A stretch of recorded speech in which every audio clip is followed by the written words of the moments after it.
There's a place, a school, an institution where a professor resides. One that for the past 30 years has traveled the world teaching others. A pioneer in America of the fighting science of Savate.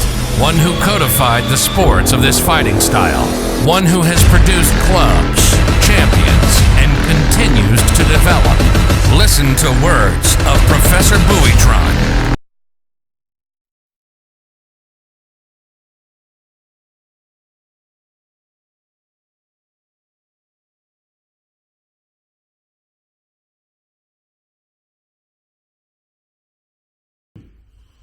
Hope everybody's doing well. I got here something this week, and I was talking to a group of my older students, and a question popped up, and he says, "Professor, you've been all over the place. You've trained in France. You taught in France. You've taught all over the U.S. Who are the hardest, die-hard group of people that want to learn Savate or want to learn fighting?" And I go, why do you ask? And he goes, well, you know, like in boxing, it's always the inner city group. Okay? It's always the ones that are in the inner city. If you're heavily ethnic race with Italians, they're going to be the ones that are going to be fighting more in the Golden Gloves. If there's more Afro-Americans and blacks in a certain area, you're going to have higher percentage. If there's more Latinos, which Latinos are the better ones? Is it the Cubans, Puerto Ricans, Mexicans? How is it for Savate? And I go, man, those are a lot of questions that you're asking. And I'm going to tell you how it is, and I'm going to tell you how everything is and how I believe it is and what I've experienced, you know, of what hard work is. Because it boils down to hard work. And who wants to do hard work? Are you willing to train? Number one, are you willing? Because if you're not willing, doesn't matter what ethnic group you are. Doesn't matter what race you are. You're not going to do it. Why is it in the inner cities? Because Savate is in the game of its own. In the United States, it's very few. We can't really tell you which are the ethnic groups that do Savate, that have done Savate, because we've had Irish champions. We have Mexican-American champions. We've had Tejano champions. We've had some Anglo champions. I can't really tell you which one because it's very, very few that have done Savate. So you can associate it with boxing, and a lot of people associate it with boxing. A lot of people associate it with karate as well. And what are your demographics in that? Let me put it to you this way. If you want to succeed, you yourself have to train hard. You yourself have to go out there and prove it. I mean, 33 years plus, we've been teaching, especially in Texas and throughout the U.S. and abroad. And what happens there is who has continued and who hasn't. Who trains hard? Everybody says they love Savate. Everybody says they love to train. They love the techniques. I want to do this. I want to do that. But then all of a sudden, when you tell them, start training, all the excuses come up. And they say, oh, but I really want to learn. Listen, the schools are there. Support the club. If there's a club of Savate in Dallas, support it if you're in Dallas. Start training. Find the time. If they train 3 days a week and you can only make it on Saturdays or Fridays, then only make it Saturdays and Fridays. Make your presence known. Start supporting the Savate schools that are around. That's how we can get to know which ethnic group goes in there. But the answer is this. Why is the inner city kids winning in boxing? Why is that? Why is it that the inner city kids are the ones that are attaining Golden Glove status, regional, state, national, and going forward on that. Why is it that? Why is it that in the middle class and the high society class are not doing well in boxing? Why? Why is that? Many reasons. Because most inner city kids have to fight to go to school. Most inner city kids have to fight to go to the school bus. Most inner city kids know that if you pop a bully in the face, they're going to respect you. Most inner city kids know that you have to fight to get ahead in life. What happens with the middle class and what happens with the high society class, yes, they'll do martial arts. Very, very few. And they're going to hit the martial arts that do not strike the face, do not kick the legs, do not want you to, overtrain yourself for that. So where are they going to go? They're going to go to your Brazilian Jiu-Jitsu where they don't hit to the face. They don't kick to the legs. They're going to train that all day long. Remember, there's a reality in the street.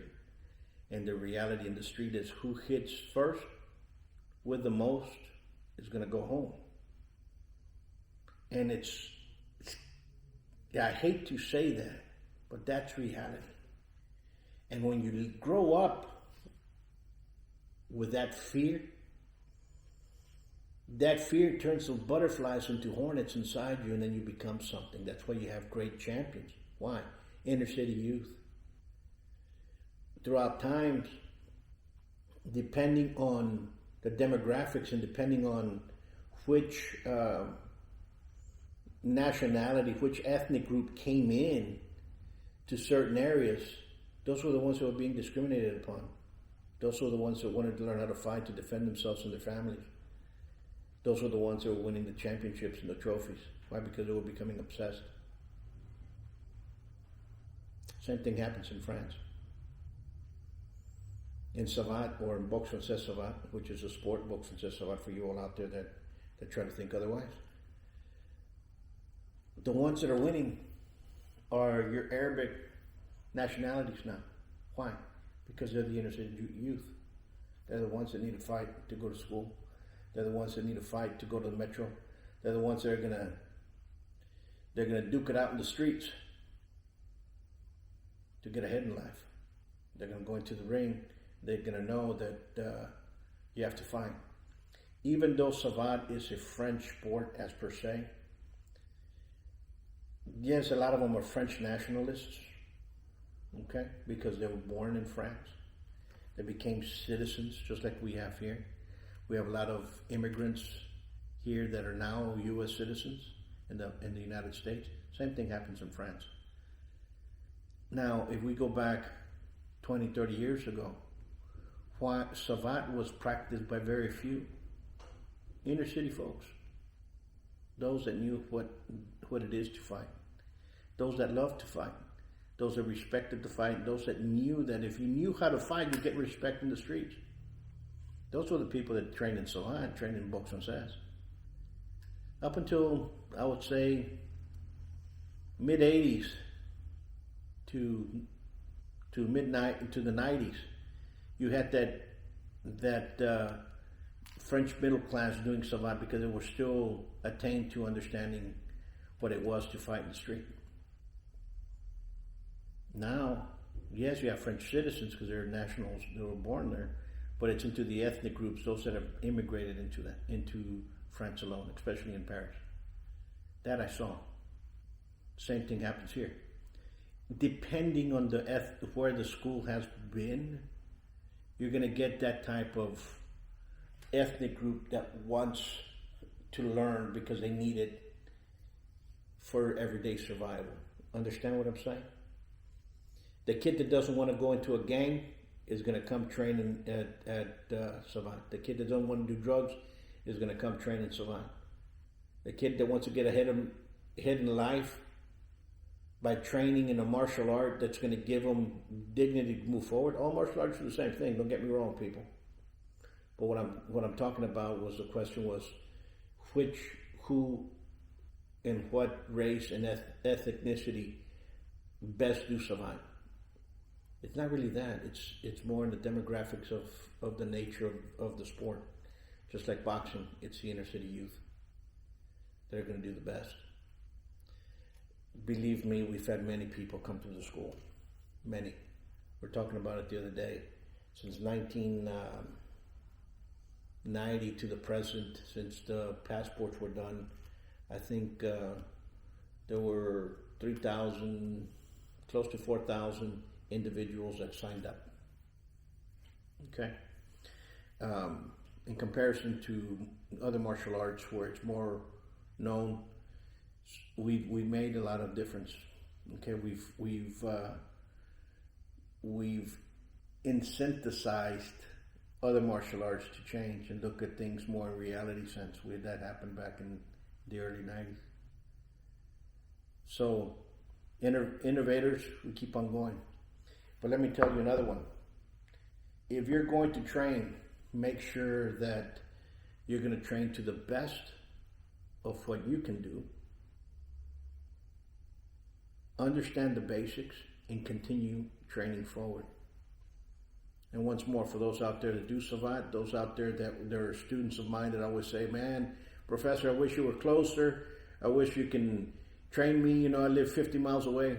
Every second and third Sunday of the month, I'm teaching here on Sundays from 12 to 3:30 because of that reason, because we have people that drive from Austin to Laredo. We have people that drive from San Antonio to Laredo to learn, to work out, to continue moving forward. So I suggest all you guys out there that listening closely, support the club that's in there. Support it. If it's Savate, support it. If it's boxing club, support it. That's the only way you're going to learn. And train. Because training separates the dreamers from those that actually want to do something. And then from those that are training, you have to look at it, how long are you training? Are you training for what? Are you training just because you want to stress relieve yourself? Or are you training because you're actually moving forward and trying to change the perspective of things? On that count, you be safe, you take care, and we'll see you next time. Keep the questions coming because that was an excellent question that was asked. Till next time, much peace.